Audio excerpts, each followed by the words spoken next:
ಎಷ್ಟಮ್ಮ ವಯಸ್ಸು? 93 ವರ್ಷದ ಒಬ್ಬ ತಾಯಿ.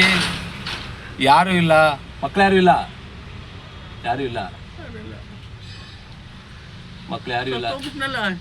ಗಾಡಿ ಕೊಡುತ್ತೆ ಅವನಿಗೆ. ಸತ್ತೋಗ್ಬಿಟ್ಟ. ಈಗ ಜೀವನಕ್ಕೆ ಏನು ಮಾಡ್ತೀರಾ? ರೇಷನ್ ಕೊಡ್ತಾರೆ, ನಿಮ್ಮಂತ ಕಾಪಾಡ್ತಾರೆ. ಹೌದಮ್ಮ, ನಾವು ಇರೋ ಗಂಟ ಯಾರೇ ಹಿರಿಯವ್ರು ಸಿಕ್ಕಿದ್ರೆ ನಮ್ಮ ಕೈಲಿ ಏನು ಸಹಾಯ ಮಾಡೋಣ. ಮೊನ್ನೆ ಯಾರು ನಾನು ಇದ್ದಿದ್ದು ನೋಡ್ಬಿಟ್ಲು, ಒಂದು ದಿವಾನ ತಂದು ಹಾಕೋದು. ನಿಮ್ಗೆ ಇನ್ನೇನಾದ್ರು ಬೇಕಾದ್ರೆ ಹೇಳಿ ತಂದು ಕೊಡ್ತೀವಿ ನಾವು. ನೆಲದಾಗ ಮಲಗಿದ್ದೆ. ರಘು ಬೇಕೇನೆ? ಬೇಕಮ್ಮ, ರಘು ಬೇಕಾ? ರಘುಗೇನೆ ಬೇಕು ತಗೋ. ರೇಷನ್ ಬೇಕಾ ನಿಮಗೆ? ರೇಷನ್ನು ಇಲ್ಲ, ಬೇಡ, ರೇಷನ್ ಕಾರ್ಡ್ ಐತೆ. ಕಾರ್ಡ್ ಐತೆ. ನೋಡಿ ತಾಯಿ, 93 ವರ್ಷದ ತಾಯಿ. ಅವ್ರು ನೋಡಿದ್ರೆ ಕೂತ್ಕೊಳ್ಳೋಕ್ಕಾಗಲ್ಲ, ನಿಂತ್ಕೊಳ್ಳೋಕ್ಕಾಗಲ್ಲ. ನಮ್ಮ ಜೊತೆಲಿ ಬಂದಿದ್ದಾರೆ ಇವತ್ತು. ಎಲ್ಲೋ ಒಂದು ಕಡೆ ಹಾಸ್ಪಿಟ್ಲಿಗೆ ಆಗಿರ್ಬೋದು, ಎಲ್ಲೋ ಒಂದು ಕಡೆ ಹೋಗಿ ನಮ್ಮ ಜೊತೆಯಲ್ಲಿ ಇದ್ದಾರೆ ಇವತ್ತು. ಇವರಂಥ ಸೇವೆ ಮತ್ತೆ ಎಲ್ಲಿ ಸಿಗ್ತಾರೆ? 90 ವರ್ಷದ ತಾಯಿ.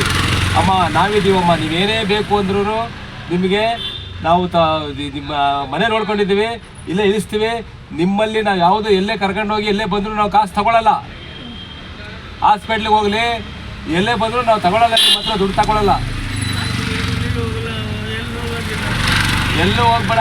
ಅಪ್ಪಿ ಏನೋ ಹೋಗ್ಬೇಕು ಅಂದರೆ ಇನ್ನೊಂದು ಸಾರಿ ನಾವು ದುಡ್ಡು ಏನೋ ತಗೊಳ್ಳಲ್ಲ. ನಿಮ್ಗೆ ಏನೋ ರೇಷನ್ ಗೀಸನ್ ಬೇಕು ಅಂದ್ರೆ ನಾವು ತಂದು ಕೊಡ್ತೀವಮ್ಮ.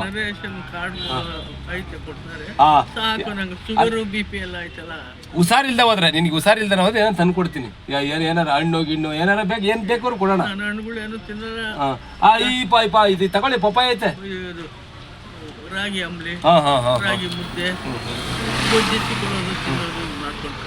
ಆಯ್ತಮ್ಮ, ಆಯ್ತು.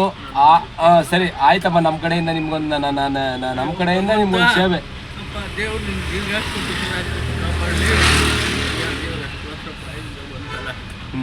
ನಮಸ್ಕಾರಮ್ಮ, ನಮಸ್ಕಾರ.